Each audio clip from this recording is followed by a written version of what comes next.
इन्होंने 2017 और 18 में आके एक डिस्टेंस बना दी मल्टीप्लाई करने की। भाई शहर का बाहरी एरिया जो होगा उससे, मैं हरियाणा की बता देता हूं, उससे 10 किलोमीटर के अंदर अगर जमीन एक्वायर होगी तो 1.25 से गुणा करेंगे, यानी 20 लाख है तो वो 25 लाख है, 20 लाख उसकी मार्केट रेट रखते हैं तो उसका 25 ही होगा, 40 नहीं होगा। और उसके बाद में 10 से 20 होगा तो 1.5 से गुणा करेंगे, 20 से 30 होगा तो 2 से करेंगे, 30 से ज्यादा होगा तो हरियाणा में तो शायद मुश्किल ही कोई ऐसा गांव होगा जो किसी तहसील या किसी कस्बा या किसी जिले के बाहरी छोर से 30 किलोमीटर से दूर हो। तो इन्होंने तरीके अपना लिए कि जमीन ली जाए लेकिन मुआवजा ना दिया जाए किसान को। भाई जमीन तो जमीन है, शहर के साथ वाली भी है और शहर से 30 किलोमीटर दूर वाली भी है। वहां वाला को तो मल्टीप्लाई कर रहे हो ज्यादा, या नहीं करने लग रहे हो, तो ये कर दिया। लेकिन उससे भी ज्यादा नीचता पे आ गए जो 16 अगस्त 2021 को जो बिल आज तक पेंडिंग है। और मैं यहाँ मौजूद लोगों को सभी से ये रिक्वेस्ट करता हूँ कि आप जो ये बिल ले आया है और मेल करके इसको दुष्यंत चौटाला ने सदन में रखा है कि amendment bill 2021 right to fair compensation का, इसके अंदर इसने वो क्लोज हटाने का काम किया है जो 70 और 80% किसानों की सहमति लेनी थी। और इसने ये भी कर दिया इन्होंने कि नेशनल हाईवे के दोनों तरफ 2-2 किलोमीटर तक हम कमर्शियल कॉर्पोरेट घरानों के लिए कॉरिडोर बनाएंगे।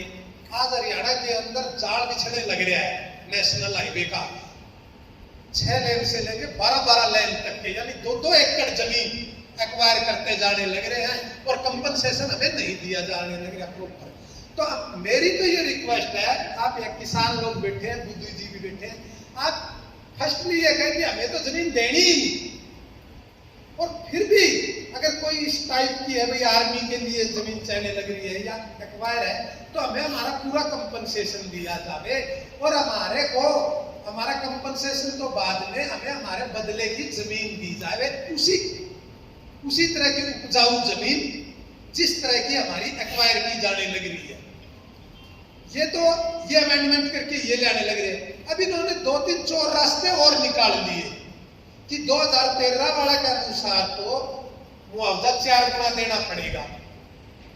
इन्होंने क्या किया, एक तो लैंड होल्डिंग एक्ट 2017 का बना दिया जी, और उसके अंदर क्या कर दिया कि अगर गवर्नमेंट के पास या किसी एजेंसी के पास 1 टक जमीन का है और उसके पास उस प्रोजेक्ट के लिए और जमीन की जरूरत है तो सिर्फ एसडीएम को अथॉरिटी अपॉइंट कर दो और एसडीएम नोटिस निकालेगा, 2 बार अखबार में देगा और वो जमीन ले ली जाती है। और 2013 वाला प्रोविजन नहीं अपनाते जिसके तहत हमें 4 गुना मिलते थे। जो एसडीएम चाहेगा वही रेट फिर हमें मिलेंगे उसके तहत। जिसका उदाहरण मैं दे देता हूं कि भाई ऐसा आप लोग कहे भाई ऐसा तो नहीं सुना, ये वकील साहब यहाँ बोल गया।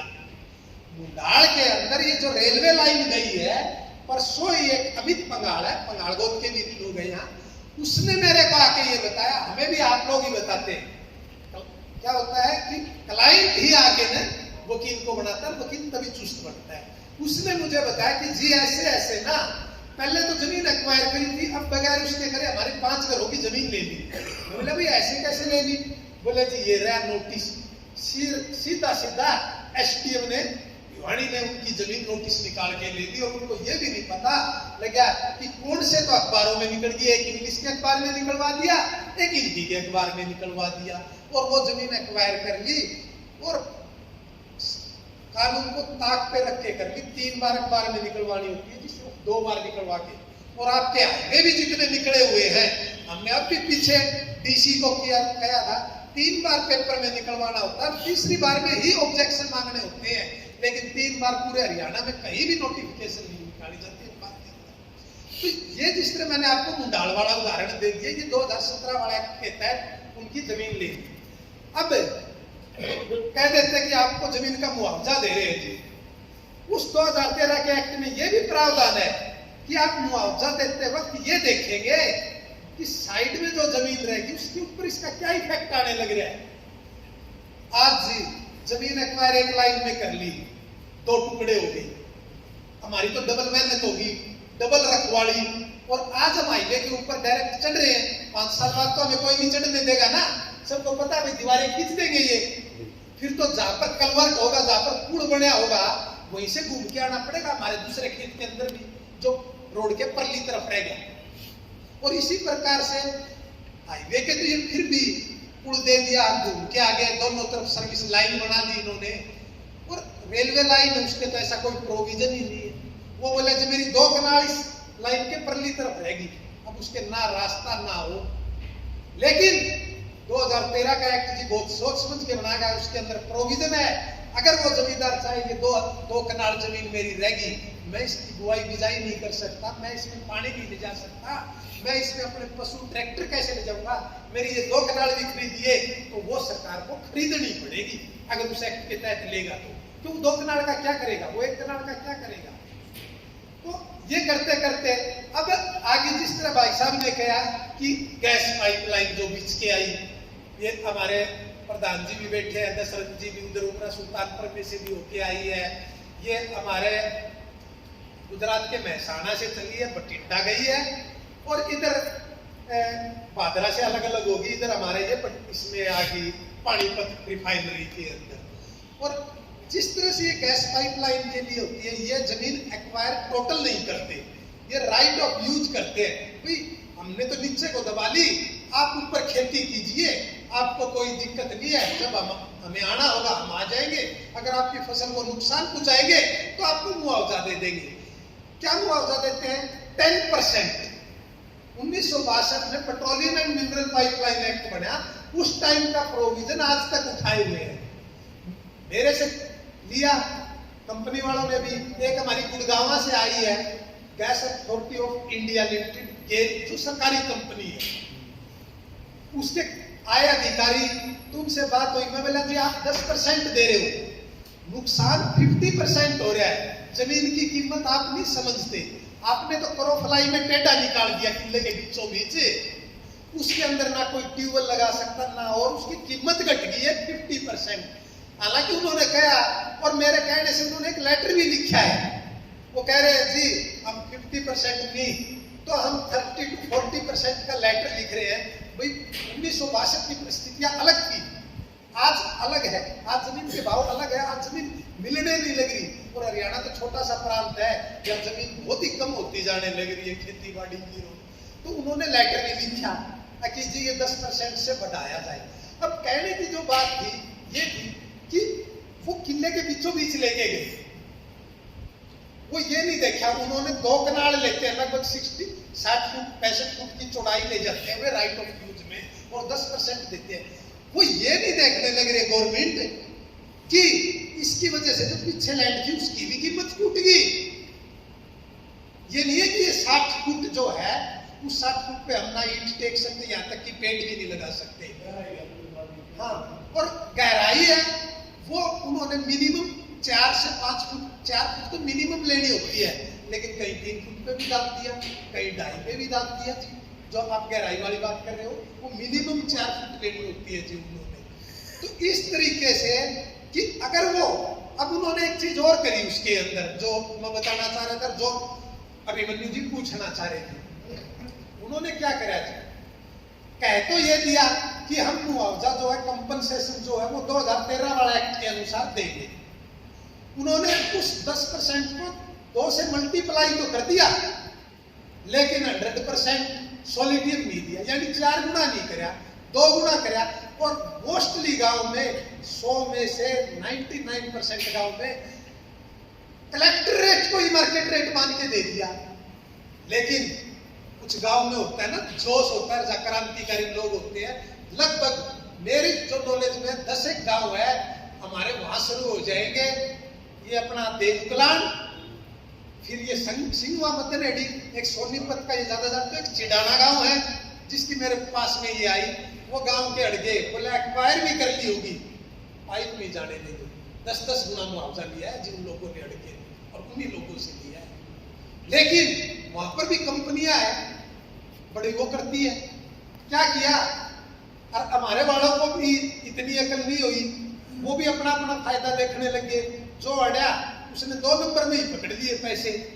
अगर वे कानून के मुताबिक और वे अवार्ड के मुताबिक आते तो उसके जो अगले भाई थे उनको सभी को देना पड़ता और सभी को फायदा होता। लेकिन आगे वाले रह गए, उधर वाले भी रह गए, जो जो अड़े उनको मिला। अब मैं ये इसलिए बताना चाह रहा था कि सरकारी गैस कंपनी का जो गेल है उसका मैंने जिक्र इसलिए किया, उसने 4 गुना दिया है। ठीक है, उसने भी कलेक्टर रेट लगाया कई जगह, लोग अड़ के वहां मार्केट रेट भी लगाया उन्होंने, लेकिन उन्होंने 4 गुना दिया। उन्होंने 2 से मल्टीप्लाई भी किया और 100% सोलिडियम भी दिया। लेकिन जो गुजरात से आई उसने 2 गुना सिर्फ मल्टीप्लाई किया, 100% सोलिडियम नहीं दिया। उसके लिए जो भी किसान है वो अपने डालने लग रहे हैं और कानून के मुताबिक कोई भी कोर्ट से कहीं तक जा लेना, एक्ट में प्रावधान है तो डबल होके ही रहेंगे जी।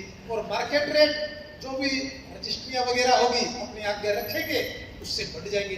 लेकिन 100% यानी 2 गुना और तो हर उस किसान को मिलेगा ही। तो ज्यादा टाइम ले लिया लेगा आप लोगों का। लाइन वाला है, ये 1.5 फुट चौड़ाई पाइप है, लेकिन इन्होंने तकरीबन 62 फुट चौड़ाई ले ली है जी। बीच को पाइप डाल दिया, कहीं साइड में डाल दिया। इस 62 फुट पे हम कुछ नहीं कर सकते सिवाय गेहूं के, बाड़ी के जो छोटी मोटी फसल हम रूटीन में बोलते हैं वो कर दिया जी। ना हम अपना कोठा कमरा बना सकते। एक्विजिशन का विरोध करो। किसके लिए ये हाईवे बन रहे हैं? आप लोगों के और हमारे लिए नहीं बनने लग रहे, ये कॉर्पोरेट घरानों के लिए बनने लग रहे हैं, जो 2-2 एकड़ की लाइन में किसानों की जमीन लेने जा रहे हैं। और सबसे बड़ा नेशनल हाईवे के अंदर भी अब भाई को जिक्र कर दिया, पूछ रहा हूँ कि हमें 4 गुना नहीं दिया जाने लग रहा। क्यों? कि वो दूरी रख दी और उस दूरी में अब सबसे बड़ा धोखा क्या किया जाने लग रहा है किसान और उस जमींदार के लिए। कभी भी आपने देखा होगा जब हम कहते हैं हमारा गांव कितनी दूर है शहर से, या कोई भी कर्मचारी नापता है बस स्टैंड से दूरी लेता है। अब हिसार शहर 10 किलोमीटर में फैला हुआ है, मेरा गांव 20 किलोमीटर दूर है बस स्टैंड से, तो लेकिन शहर की बाहर वाली बाउंड्री से तो 6 किलोमीटर दूर है। तो मतलब हर जगह हर प्रावधान निकाल के ने किसान की जमीन को हड़पा जाने लग रहा है, चाहे वो रोड के नाम पे, चाहे वो किसी प्रोजेक्ट के नाम पे, चाहे वो किसी लाइन के नाम पे। यही हालात देख लो, ये जो बड़ी अपनी इलेक्ट्रिसिटी लाइन जाने लग रही है, कितने रेट टूटते हैं जी। वो भी तो राइट ऑफ यूज का ही तो दे रहे हैं, बस कुछ नहीं पोलिंग के लिए दे देते हैं। अब वो लाइन गई, मान लीजिए मेरी 10 एकड़ धरती है, गई तो मेरे 1 किले की लाइन के ऊपर कोई है, लेकिन मेरे रेट तो 10 के टूट गए ना जी। वैल्यू मैं कहता हूँ 50% तो आराम से चली, पूरे खेत की आपकी वैल्यू कम हो जाती है। तो जब आप लोग अगुआ होंगे, आप लोग आगे आएंगे, आप जब इस चीज का विरोध करेंगे, अब भाई ये क्या होने लग रहा है। अब एक छोटा सा उदाहरण और दे देता हूँ, जो ये एक और आ गया जी एक्ट 2021 के अंदर ई भूमि खरीदने लगी जमीन। अब आप ये देखो ना, प्रॉपर्टी डीलिंग का काम करने लगी है सरकार आके ने यहाँ पर। इन्होंने दल्ले छोड़ दिए जी, मैं डीलर प्रॉपर्टी डीलर नहीं कहूंगा उनको, वो दल्ले हैं जी सरकार के। वो क्या करने लगे, जिसने लाइसेंस ले लिया वो सरकार के लिए जमीन देखते हैं। सरकार का तो नाम है जी, वो प्रोजेक्ट कॉर्पोरेट घरानों के लिए जमीन देखते हैं। और ये कह दिया गया कि जो किसान अपनी सहमति से जमीन देना चाहता है वो हमें जमीन दे। उसका एक छोटा सा उदाहरण देके मैं आपको समझाऊंगा, जो 20 दिन पहले ही आया। हिसार के अंदर जो ये एयरपोर्ट बनने लग रहा है, बरवाड़ा रोड बंद कर दिया गया है जी। अब हिसार से जो बरवाड़ा चंडीगढ़ जा रहा था वो बंद कर दिया, या तो सिरसा वाले पे को घूम के आओ, वरना वे मिर्जापुर गांव से बनाएंगे जी। तो वो मिर्जापुर गांव के 2 किसान मेरे पास में आए, एक तो एडवोकेट ही हमारा सुभाष कोहली और एक और। वो बोले जी सभी किसानों से एक प्रॉपर्टी डीलर आया हुआ है सिरसा से, और वो साइन करा रहा है, हम 2 लोगों ने नहीं किए, सब ने कर दिए। और वो कह रहा है कि मैं तुम्हें 1 करोड़ किले के रेट से दिला दूंगा। मैं बोले भाई जमीन तो एक्वायर करनी पड़ेगी, जब बाईपास निकाल रहे हैं, हाईवे निकाल रहे हैं, तो वो बोले जिन्हें एक्वायर नहीं कर रहे, आप एक लेटर पढ़ो। हमारे यहाँ हाथ लग गया है उस डीलर से। मैं वो देखा जी, मुझे बड़ी हैरानी हुई। मैं बोले आपके गांव का कलेक्टर रेट कितना है? मार्केट रेट को छोड़िए, तलवंडी राणा का और जो एक गौशाला है उसके पीछे का। बोले जी 75 लाख। तो भैया 75 में अगर 4 से गुणा करेंगे तो 3 करोड़ मिलेंगे आपको। तो अगर सरकार आए जबरदस्ती पे और आपकी जमीन एक्वायर करे तो आपको तो 3 करोड़ मिलेंगे, और वो बंदा 1 करोड़ में सबके साइन करवा के ले जाए। तो इस प्रकार से वो एक ई भूमि एक्ट बना दिया, पॉलिसी डिजास्टर मैनेजमेंट ने निकाली है जी। और आपको किसी को चाहिए तो मैं दे दूंगा, व्हाट्सएप को भी दे दूंगा, गाड़ी में कॉपियां भी पड़ी है इसमें एक्ट की मेरे पास में, इसीलिए लिया था भाई किसी को चाहिए कोई मामले लग जाए तो इस तरह से एक तो स्पष्ट आप लोगों का व्हाट्सएप ये होना चाहिए भाई हमारी जमीन